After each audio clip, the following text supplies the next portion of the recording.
Farming has become increasingly challenging due to climate change, rising input costs, and depleting natural resources. As a result, finding ways to grow nutritious food all year round has become more important than ever.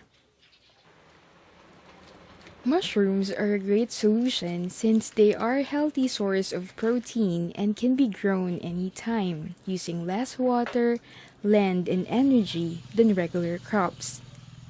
They also grow on crop residues, helping farmers save money and reduce waste.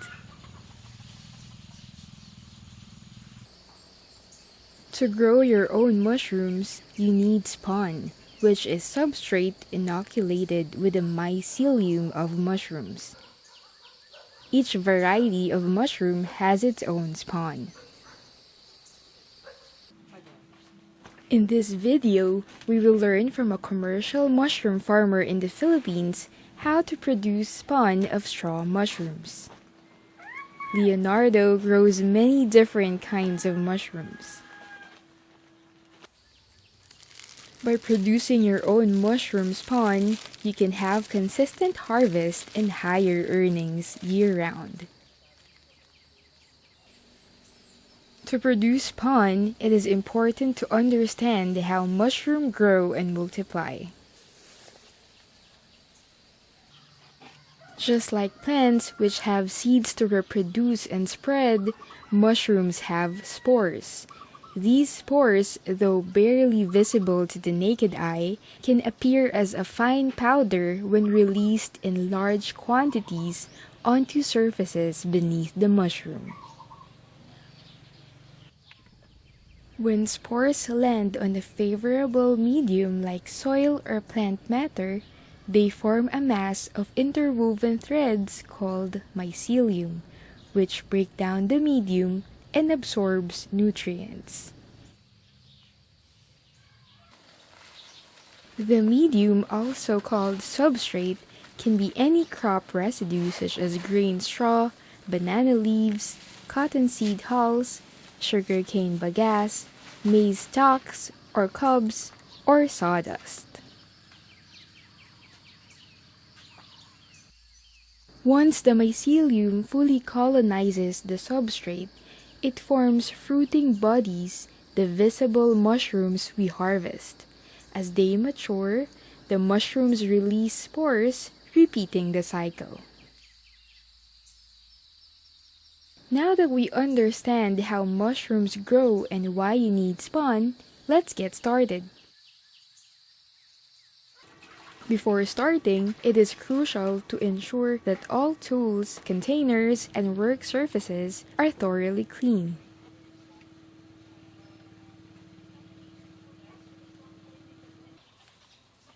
Gather crop residues from your farm to use as substrate.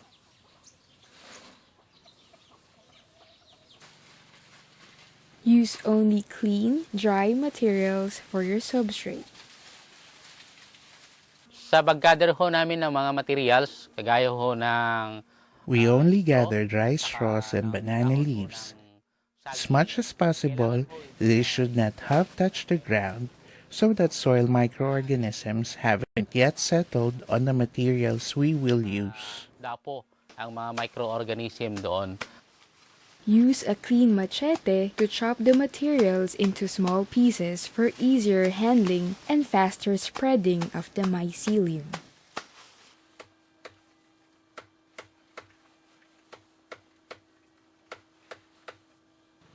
Soak the dry materials in clean, potable water for 30 minutes to rehydrate them. Avoid water that contains chlorine because it could hinder the growth of mycelium later. After soaking, drain and wash the materials several times until the water is clear. This is especially important for the rice straw because this greatly lowers its acidity.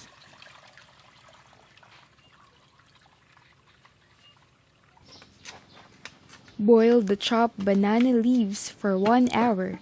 If you use chopped rice straw, boil it for 3 hours on high heat or until they become soft. This also helps to get rid of harmful bacteria and fungi. Drain and slightly dry the materials on a raised platform until they are no longer dripping but still damp. Keeping them off the ground avoids contamination. When you squeeze the substrate and nothing drips, and your hands do not get wet, it has 40 to 50% moisture, which is enough for the mycelium to live. When it is too wet, the mycelium will not grow. And when it is too dry, it will also not grow. So, it should be just moist. Sakto na moisture content. Put your damp substrate in clean food-grade plastic bags and close them with an elastic band. We need to steam the substrate to kill bacteria and other fungi that may compete with the mycelium for nutrients. Place a trivet or rack in a steel drum or large cooking pot and add a metal plate to serve as a platform for the bagged substrate. Add the water up to 5 centimeters below the surface of the rack so the water does not touch the bags.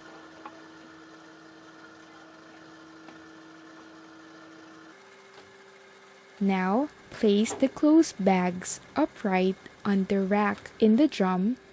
You can fill up the drum to save on gas or firewood.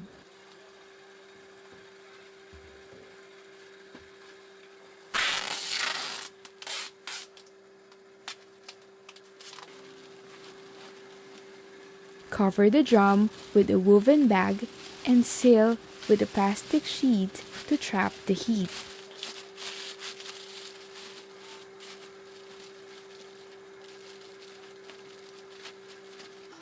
Steam the bags for at least 8 hours. If you are using a pressure cooker, steam for at least 2 hours. We use drums because it is a cheap way for mushroom production. We close them with a plastic sheet which balloons when the water is boiling. The sound that you hear is coming from the drum. It indicates that the water is boiling. Allow the bags to cool completely for 12 hours inside the drum.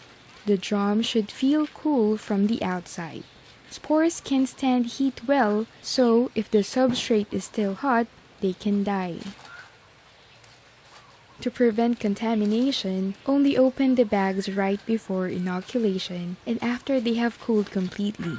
Also, if the bags should be opened while there is still heat inside, condensation will cause water pockets to form in the bag. The excess moisture will hamper the growth of mycelium. Then, pick young mushrooms that are small, round, and have closed caps. They have the strongest and most active spores, perfect for quickly and effectively occupying the substrate. Use a clean knife to peel a thin layer around the mushrooms to get rid of dirt and any potential contaminants. Slice them thinly like coins to end up with many smaller pieces from where spores can spread.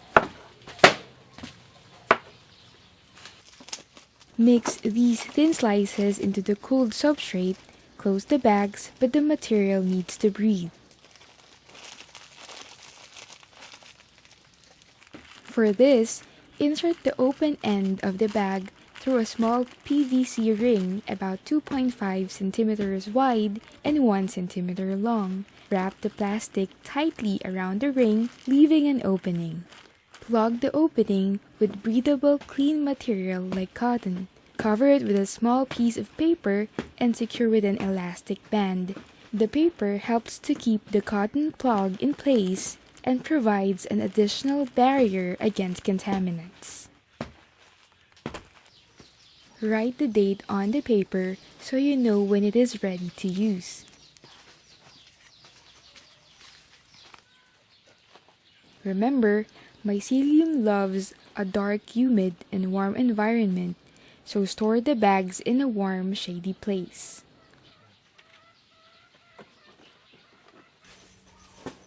After about 2 weeks, you will have visible mycelium and the spawn will be ready as a starter to begin growing mushrooms. Doon na yung kalakasan ng binhe. And then, That's when the strength of the spawn is at its peak. So, we don't want to wait any longer. Plant it as soon as possible. The longest we can store it is 14 days. The longer the spawn is stored, the weaker it becomes. Mas humihina naman na yung binhe. So, what have we learned? Producing your own spawn allows you to grow mushrooms year-round at minimal expense. Gather clean, dry crop residues and chop them into small pieces for your substrate.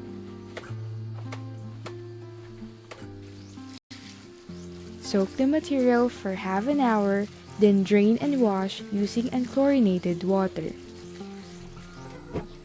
Now, boil it until it softens. Drain and slightly dry the substrate, then pack it into bags. Steam for 8 hours.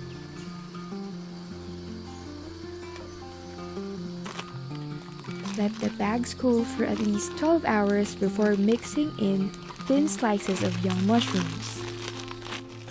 Close the bags, but leave an opening using a plastic ring and cotton plug to allow air in. Cover the opening with a paper and write the date so you know the spawn will be ready in about 2 weeks. Keep the bags in a dark, humid, and warm environment. As we have seen, making your own mushroom spawn is simple and gives you full control. Now, you are one step closer to a thriving, low-cost mushroom business.